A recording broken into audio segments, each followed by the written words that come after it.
We spend our lives making choices, and one day, when the noise is gone, we discover what those choices cost us.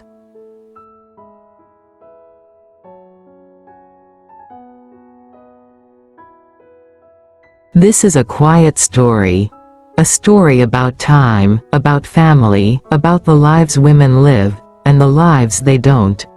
Tonight's story is not about what was taken from us, but about what remains. Eleanor Parker had not always been 90. She had not always been quiet. There was a time when this house was loud with her presence. 50 years ago, Eleanor Parker was the kind of woman people noticed. Not because she was loud or flashy, but because she was steady. The kind of steady that holds a family together. The kind of steady that builds a community. She had married Thomas Parker when she was 23 years old, in 1959. He was a postal worker, reliable, kind, not wealthy but not poor either. They were working class people who believed in hard work, savings accounts, and paying bills on time. Thomas brought home a steady paycheck. Eleanor made it stretch. She sewed her daughter's clothes, mended Thomas's work pants, grew vegetables in the backyard, tomatoes, green beans, lettuce. She canned preserves every summer, made soup from leftover bones, wasted nothing. But Eleanor was not just frugal. She was capable. In 1965, when Claire was born, Eleanor was 29 years old and working part-time as a secretary at the elementary school. She typed letters, answered phones, organized files, and still made it home in time to start dinner. In 1968, when Margaret arrived, Eleanor quit her job to stay home full-time. Not because Thomas demanded it, but because she wanted to. Because she believed, rightly or wrongly, that her children needed her there. In 1970, when Hannah was born, Eleanor was 34 and managing a household of 3 daughters under the age of 5. She was tired. She was overwhelmed. But she was also deeply, quietly happy.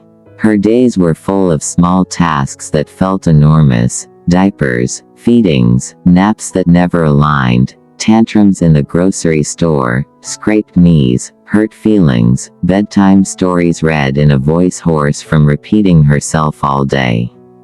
But she loved it. The chaos, the noise, the sticky fingers on her skirt, the way her daughters climbed into her lap and fell asleep on her shoulder.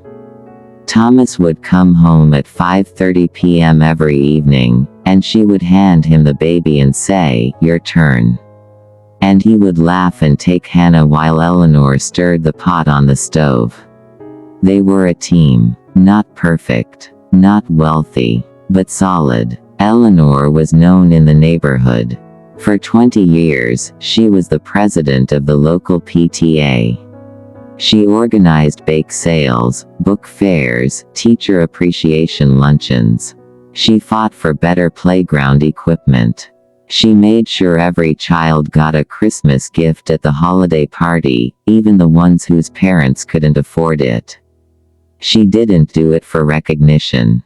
She did it because someone had to. Every Sunday, Eleanor sang in the church choir. Alto section, 3rd row. She had a strong, clear voice that carried over the congregation.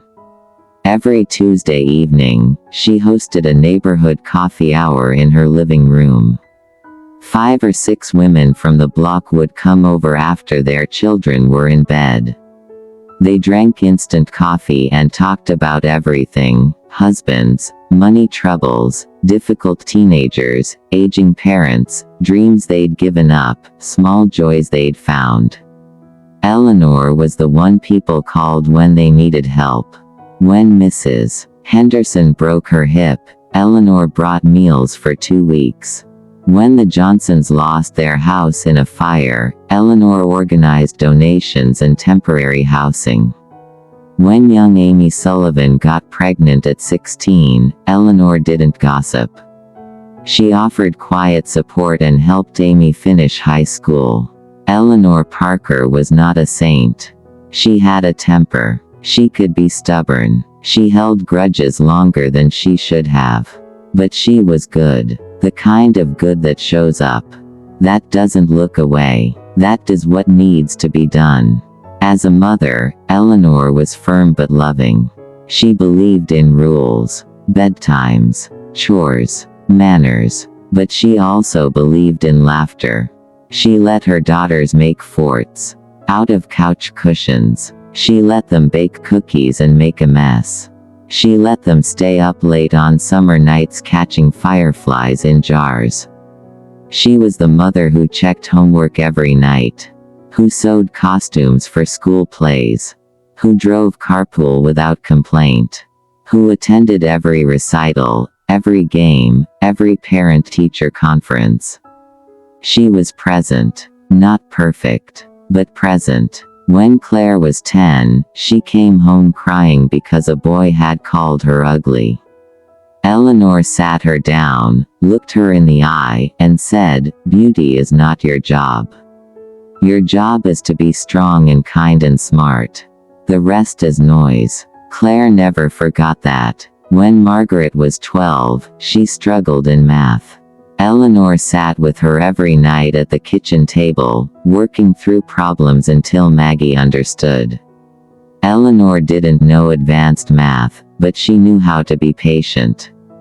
When Hannah was 8, she broke her arm falling out of a tree. Eleanor didn't scold her. She just held her in the emergency room and said, "You're brave. You're so brave." Eleanor's love was not soft or sentimental.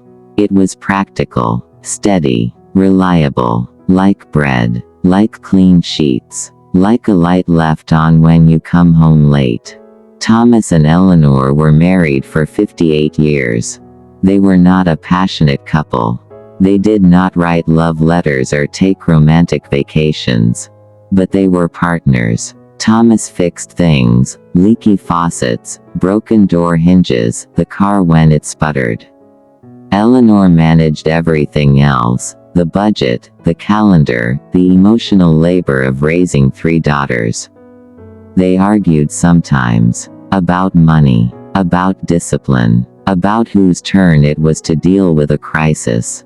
But they never went to bed angry. That was their rule. Every night, before sleep, Thomas would reach over and take Eleanor's hand. He didn't say anything. He just held it. And Eleanor would squeeze back. That was their language. When Thomas died 7 years ago, Eleanor lost more than a husband. She lost the only person who had known her whole adult life. The only person who remembered what she looked like at 23. The only person who knew why she hated green beans and loved thunderstorms and cried during certain songs. After he died, Eleanor kept living. But something had shifted. The house was quieter. The days were longer. The future had become shorter. Now, at 90, Eleanor was still sharp. Her body had slowed, but her mind had not. She still read the newspaper every morning. Still did the crossword puzzle. Still remembered birthdays and anniversaries. But she was also realistic. She knew her time was running out. Not because she was sick, her health was remarkably good for her age. But because she could feel it. The thinning, the way memories slipped, the way her energy faded earlier each day, the way she sometimes forgot what year it was. She was not afraid of dying. She was afraid of disappearing before she got to say the things that mattered. That's why she called her daughters. Not because she was sick. Not because she was dying. But because she wanted them to see each other. To remember what they used to be. To understand what they had become. And maybe, just maybe, to make peace with it. Eleanor Parker had been a good mother. A good wife. A good neighbor. A good woman. But even good mothers cannot protect their daughters from the choices they will make. Or the prices they will pay. The first to arrive was Claire Whitman.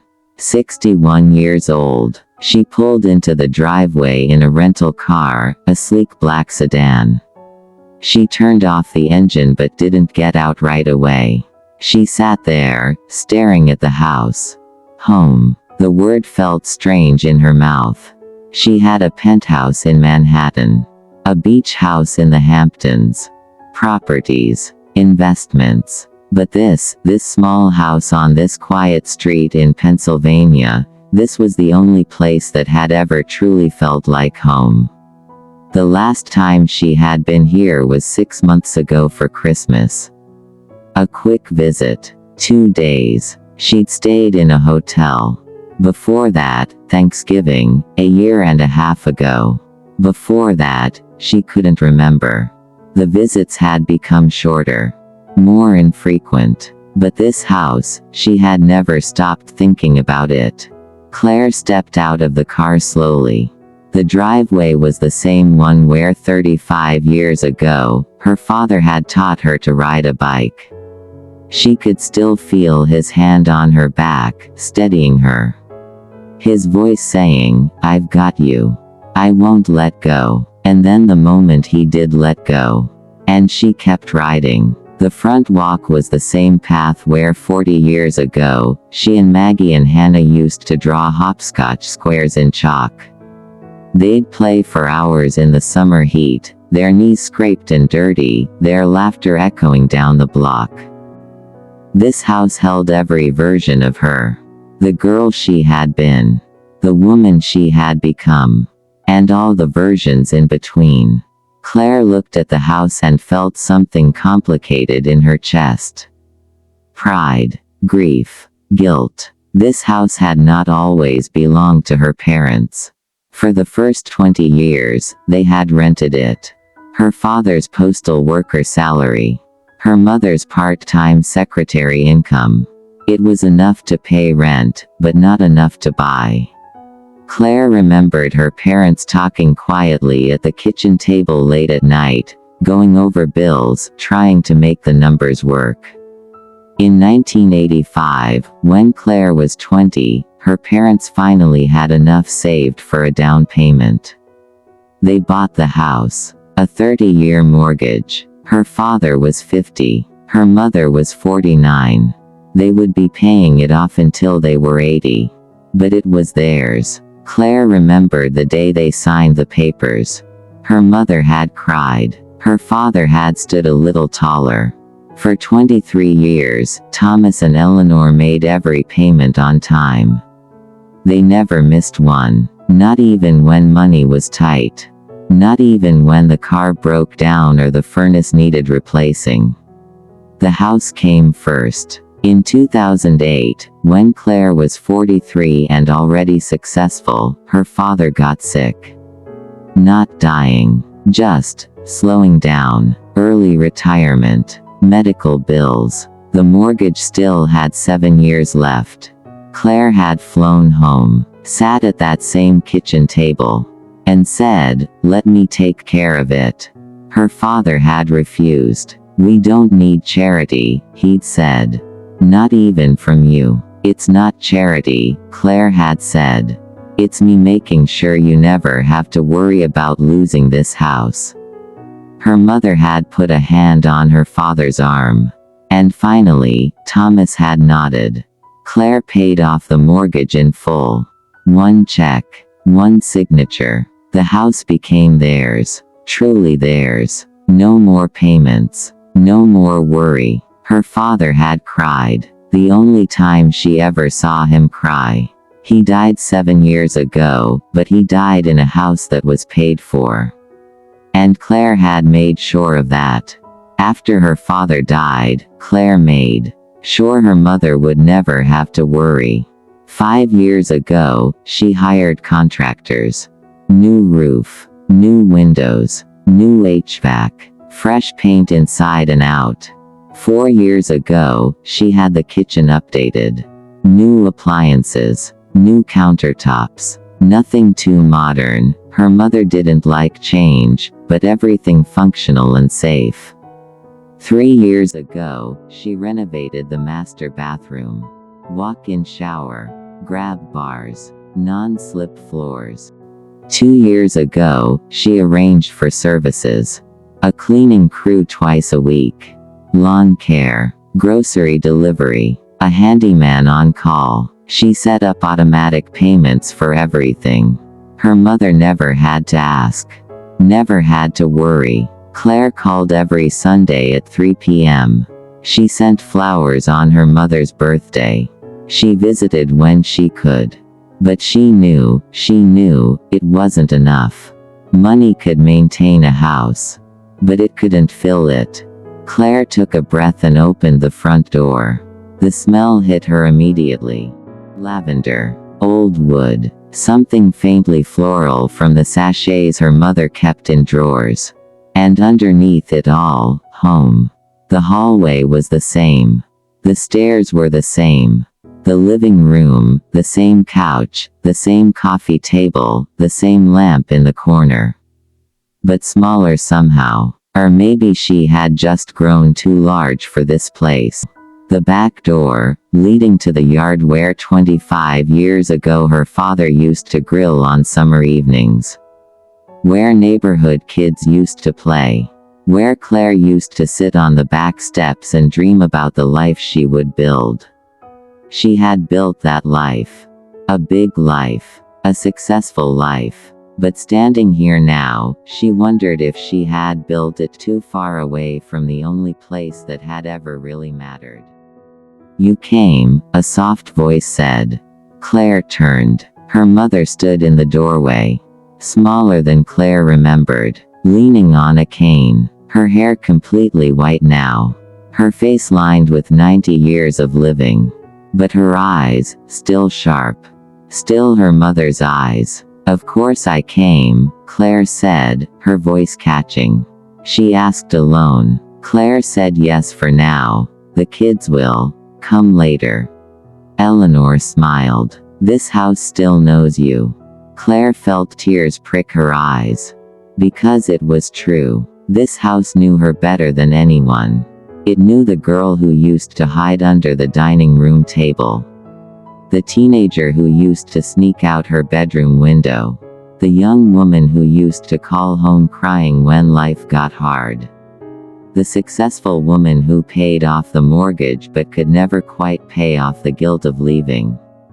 They embraced carefully. And for a moment, Claire was 10 years old again, safe in her mother's arms. The second to arrive was Margaret Lewis. Everyone called her Maggie. 58 years old. But this time, she didn't come alone.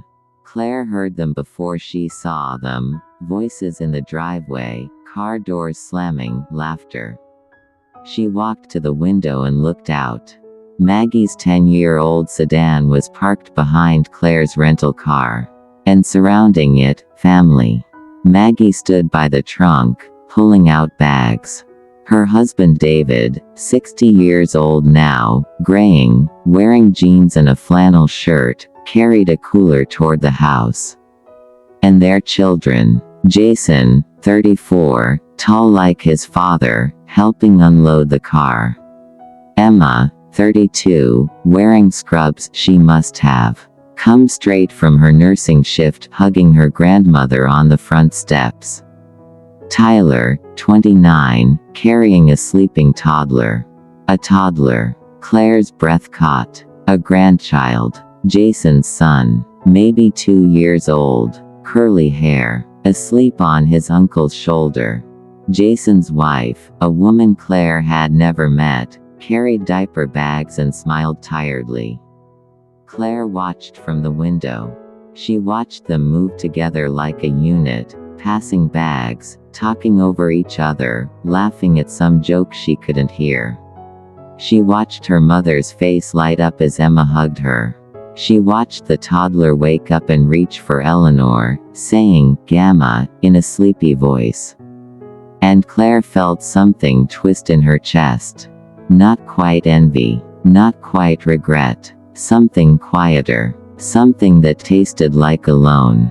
Maggie came through the front door carrying 2 duffel bags, David behind her with the cooler.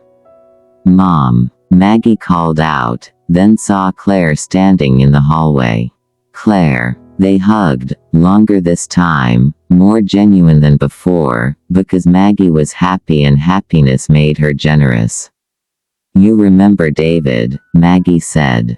"Of course," Claire said, shaking his hand. "It's good to see you." "You too," David said. He had a kind face. The kind of face that aged gently. Then the children came in. Jason first, tall, broad-shouldered, polite. "Aunt Claire," he said, hugging her briefly. "Jason, you've gotten so tall." A stupid thing to say, he'd been tall for 15 years, but Claire didn't know what else to say. Emma next, warm, effortless. "Aunt Claire, it's been forever." "Emma, you look wonderful." Tyler, quieter, nodding. "Hey, Aunt Claire." And then Jason's wife, Rachel, carrying the toddler who had woken up fully now and was squirming. "This is Rachel," Jason said. "And this little guy is Owen." Claire looked at the child. 2 years old, big brown eyes, chubby hands reaching for everything. "Hi, Owen," Claire said softly. The boy stared at her, then buried his face in his mother's shoulder. Eleanor stood in the doorway, beaming. "My great-grandson," she said, her voice thick with joy. Claire smiled, but inside, something ached. The house filled with noise. Bags were carried upstairs. Rooms were claimed. The toddler ran through the hallway, shrieking with delight. David and Jason talked about the drive. Emma helped Eleanor in the kitchen. Tyler sprawled on the couch, scrolling his phone. It was loud, chaotic, alive, and Claire stood in the middle of it, smiling, participating, but feeling like a guest in her own childhood home. She had paid for this house. She had maintained it. She had made sure it was here for moments like this. But her children weren't here. Michael was in Seattle, too busy. Sophia was traveling, couldn't make it. They had sent their regrets. Flowers would probably arrive tomorrow. Claire had told herself it was fine. They were adults. They had their own lives. But watching Maggie's family fill this house, watching the way they moved around each other with ease, the way they teased and laughed and belonged, Claire felt the weight of what she had traded. Success. For this. She didn't say it out loud. She wouldn't. But the feeling sat in her chest like a stone. An hour later, another car pulled into the driveway. A minivan, old, dented, with a bumper sticker that said, "My kid is an honor student." Hannah. Claire watched from the window again. Hannah stepped out, 60 years old, softer around the middle than she used to be, wearing jeans and a sweater that had seen better days. And then the doors opened. 4 children, all adults now, but still, 4. Melissa, 35, the oldest, carrying a casserole dish. Brian, 33, tall and quiet, helping his younger siblings with bags. Sarah, 29, heavily pregnant, moving slowly. And Josh, 26. The baby, carrying a guitar case. But no husband. Claire noticed immediately. Hannah's husband, Mark, was not with them. Hannah saw Claire watching from the window and waved. Claire waved back. Now the house was full. 3 sisters, 1 brother-in-law, 7 adult children, 1 toddler, 1 baby on the way. Eleanor sat in her chair in the living room, surrounded by voices, and looked like she might cry from happiness. This was what she had wanted. Not a party, not gifts, just this. Her family, in one place, breathing the same air. Claire stood in the kitchen, watching them all. Maggie and Hannah were already talking, catching up, their children gravitating toward each other like magnets, cousins who barely knew each other but shared the same blood. David was helping Eleanor to her chair. Emma was making coffee. Tyler was showing Owen how to stack blocks. Melissa was setting out food. It was beautiful, and Claire felt like she was watching it from behind glass. Later, when things settled, Claire stood on the back porch alone. The sun was setting. Inside, she could hear laughter, conversations, the sounds of family. She thought about her children. Michael, Sophia. She had given them everything. The best schools, the best opportunities, independence, confidence, and they had built good lives. But they hadn't built them here. They hadn't built them with her. Maggie's children had come home. Hannah's children had come home. But Claire's children, they sent flowers. Claire closed her eyes. She didn't regret her career. She didn't regret her success. But standing here now, hearing her family inside, she understood something she had spent years avoiding. You can't buy closeness. You can't schedule intimacy. You can't build a family on good intentions and financial support alone. She had thought providing for them was enough. But it wasn't. And now it was too late to go back. The door opened behind her. Eleanor stepped out slowly, leaning on her cane. "You're out here alone," Eleanor said. "Just needed some air," Claire said. Eleanor stood beside her. They didn't speak for a long time. Then Eleanor said quietly, "They didn't come." Claire's throat tightened. "No," she said. "They didn't." Eleanor nodded. "I'm sorry," she said. Claire shook her head. "It's fine. They're busy. They have their own lives." Eleanor looked at her daughter. "Claire," she said gently. "It's okay to be sad." And finally, Claire let herself feel it. The grief, the regret, the loneliness of success. She didn't cry, but she nodded. And Eleanor took her hand. And they stood there together as the sun set. They gathered in the living room after dinner. The children had scattered, some upstairs, some in the backyard, some watching TV in the den. Little Owen was asleep on the couch. It was just the four of them now. Eleanor, Claire, Maggie, Hannah, the way it used to be. 40 years ago, Eleanor sat in her chair by the window, her hands folded in her lap. She looked at her daughters, 61, 58, 60, and saw both the women they had become and the girls they used to be. "Tell me the truth," Eleanor said quietly. "How is your life?" Silence. The kind of silence that holds everything unsaid. Claire cleared her throat. "Things are good, Mom," she said with the practiced confidence of someone who had spent decades in boardrooms. "Busy, you know, even in retirement." She smiled. "I've been on 3 boards now. We had a conference last month in Boston, Venture Capital Strategies, very interesting. And next month there's a Women's Leadership Summit in Chicago. They asked me to be on a panel." Eleanor nodded, listening. "And there's the charity gala in 2 weeks. I'm on the planning committee.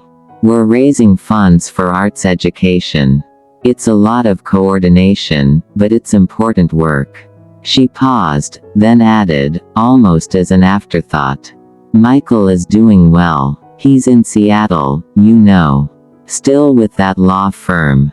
Busy with cases." Another pause. "And Sophia's in consulting. She's traveling a lot, London last week, I think. Or maybe it was Singapore. She moves around so much, it's hard to keep track." She laughed lightly, but it sounded hollow. "And Richard?" Eleanor asked gently. "How is he?" Claire's smile tightened slightly. He's fine. Playing golf mostly. We're fine. The word hung in the air. Fine. Not good. Not happy. Fine. Maggie and Hannah exchanged a glance. There was something in Claire's voice, something beneath the polish, that didn't sound fine at all. But Claire moved on quickly. So yes, staying busy. That's the main thing. Staying engaged. Eleanor watched her eldest daughter carefully. Saw the way she filled the silence with words that said nothing. The way she listed accomplishments but mentioned no one she loved. The way she smiled but her eyes stayed sad. But Eleanor said nothing. Not yet. What about you, Margaret? Eleanor asked. Maggie sighed. Not dramatically. Just tiredly. I'm okay, Mom, she said. David's still working. He's got 2 more years before he can retire. So we're just managing. She picked at a loose thread on the couch. The kids are fine. Jason's doing well with his IT job. Emma's busy with nursing. She works crazy hours. Tyler's figuring things out. She paused. We're still paying the mortgage. The words came out heavier than she intended.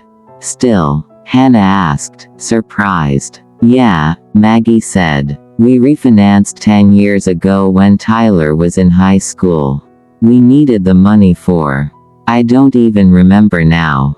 Something always needed fixing. Something always needed paying. She looked at her mother. I'm 58, Mom. David's 60. And we're still paying a mortgage. Her voice cracked slightly. When do we get to enjoy our lives? When do we get to relax? When do we get to stop worrying about money and just breathe? She shook her head. I taught for 35 years. David taught for almost 40. We did everything right. We worked hard. We raised our kids. We paid our bills. She looked around the room, at this house that Claire had paid off for their parents. And what do we have to show for it? Her voice was quiet now. Almost ashamed. We're almost 60. And we're still struggling. Hannah reached over and squeezed Maggie's hand. Eleanor's eyes were soft with understanding. And Claire looked down at her lap. At least you have a career, Maggie, Hannah said. Quietly. Everyone turned to look at her. Hannah's face was tight. Her jaw clenched. At least you worked. At least you had something of your own. She laughed bitterly. I have nothing. Hannah, Eleanor started. No, Mom. It's true. Hannah's voice shook. I'm 60 years old. And I still have to ask my husband for money.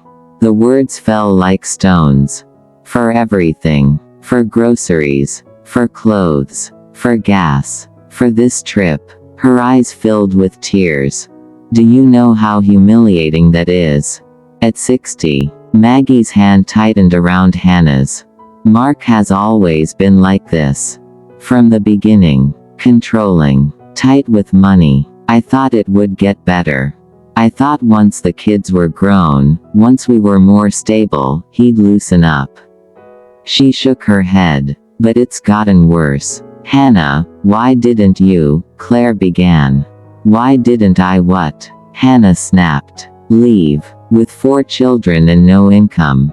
Go where? Do what? She wiped her eyes angrily. I gave up everything to be a mother. I thought that's what I was supposed to do. I thought that was enough. Her voice dropped. And now I have nothing. No career. No savings. No independence. She looked at Claire. If I had been like you, Claire, if I had pursued a career, built something of my own, maybe I wouldn't be dealing with this. Maybe I wouldn't be 60 years old and still begging for money like a child. The room went quiet.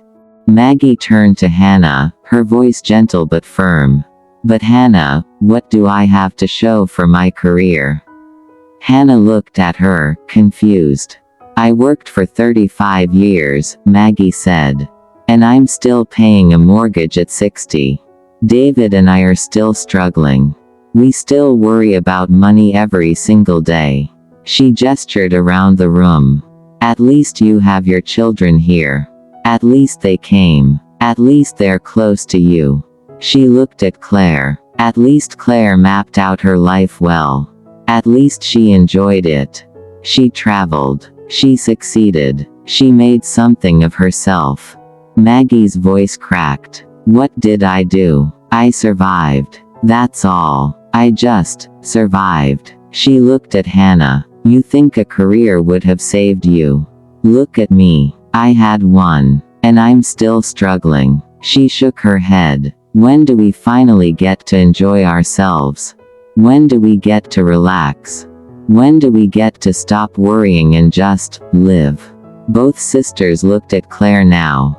As if she had all the answers. As if she had figured it out. As if she was from a different world. And Claire felt their eyes on her. Felt the weight of their assumptions. And something inside her broke. Claire looked at her sisters.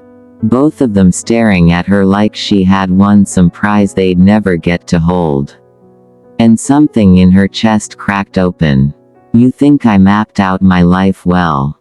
Claire said quietly. Her voice was strange, thin. Maggie and Hannah exchanged glances. You think I'm enjoying it? Claire laughed, but it wasn't a laugh. It was something sharp and broken. Do you want to know what my life actually looks like? She looked at them both. I wake up every morning in a beautiful apartment. Alone. Richard is there, but he's not there. We're roommates. We've been roommates for years. Her hands trembled slightly. We eat breakfast in silence. We read separate sections of the paper. We say, good morning, like strangers in an elevator. She paused. We haven't had a real conversation in, I don't even know how long. Hannah opened her mouth, but Claire kept going. And my children who I gave everything to, they don't call. Her voice cracked. I call them, every week. Every Sunday at the same time. She looked at Maggie, then at Hannah. Michael picks up maybe once a month. The rest of the time it goes to voicemail. Mom, I'm in a meeting. I'll call you back. She swallowed hard. He never calls back. Sophia's the same. Mom, I'm traveling. Mom, I'm slammed. Mom, can we talk later? Claire's eyes were wet now. Later never comes. She wiped her face roughly. I invited them here. For this. For Grandma. I begged them. Her voice dropped to a whisper. They sent flowers instead. The room was silent. I used to tell myself it was because I raised them to be independent. Strong. Successful. Claire shook her head. But that's not why they don't call. She looked at her mother. They don't call because they don't know me. And I don't know them. Eleanor's face was soft with grief. I gave them everything I thought mattered. The best schools, the best opportunities, financial security. But I didn't give them me. Claire's voice broke completely now. I was always working. Always traveling. Always in meetings. I thought I was building something for them. I thought I was showing them how to be strong. She pressed her hands to her face. But all I did was teach them that work matters more than people. Claire took a shaky breath. And now I'm retired. 3 years now. And I thought I'd finally have time. Time to travel, time to relax, time to enjoy everything I worked for. She looked around the room. But there's no one to enjoy it with. Her voice was flat now. Exhausted. The people who used to call me, they were colleagues. Business contacts. People who needed something from me. She laughed bitterly. The phone used to ring constantly. Lunch meetings. Dinner meetings. Conference calls. Invitations. She paused. Now, it's silent. Maggie frowned. But you just said you're on boards. You're going to conferences. Yes, Claire said. I am. And you know what those conferences are. She looked at Maggie with hollow eyes. Rooms full of people networking. Exchanging business cards. Talking about deals and strategies and opportunities. She shook her head. No one asks how I am. No one cares. I'm just another former executive trying to stay relevant. Her voice dropped. The invitations I get now, they're not from friends. They're from organizations that want my money or my name on their letterhead. She looked at Hannah. You go to parties because you want connection. I go to parties because I have nothing else. Hannah's eyes widened. Every event, every gala, every conference. I say yes to all of it because if I don't. Claire's voice trembled. If I don't, I'll be sitting alone in my apartment with a husband who doesn't talk to me and children who don't call. And my colleagues, Claire continued, her voice bitter now. The people I worked with for 20 years, they don't call anymore either. She looked at her hands. At first, after I retired, they did. For a few months. Let's have lunch. Let's catch up. She laughed without humor. But then the calls stopped. The texts stopped. The invitations stopped. Why? Maggie asked quietly. Because I'm not useful anymore, Claire said bluntly. I don't have access. I don't have influence. I can't make introductions or open doors. She looked at her sister. I thought they were my friends. I thought we had relationships. Her voice cracked. But we didn't. We had transactions. She wiped her eyes again. There was this woman, Susan. We worked together for 15 years. We had lunch every week. We talked about everything, our kids, our marriages, our struggles. Claire's face twisted. I thought she was my closest friend. She paused. She hasn't called me in 2 years. The silence in the room was heavy. I texted her 6 months ago. Just to say hi, to see how she was. Claire's voice was barely audible now. She never responded. Eleanor reached out and took Claire's hand. So yes, Maggie. Yes, Hannah. I have money. I have success. I have a resume that looks impressive. Claire looked at both her sisters. But I don't have what you have. She gestured toward the hallway where their children's voices could be heard. I don't have children who came home. I don't have grandchildren who run to me. I don't have a family that fills a room with noise and life. Her voice broke completely. I have an empty apartment. A silent phone. And a husband who barely knows I exist. She looked at her mother.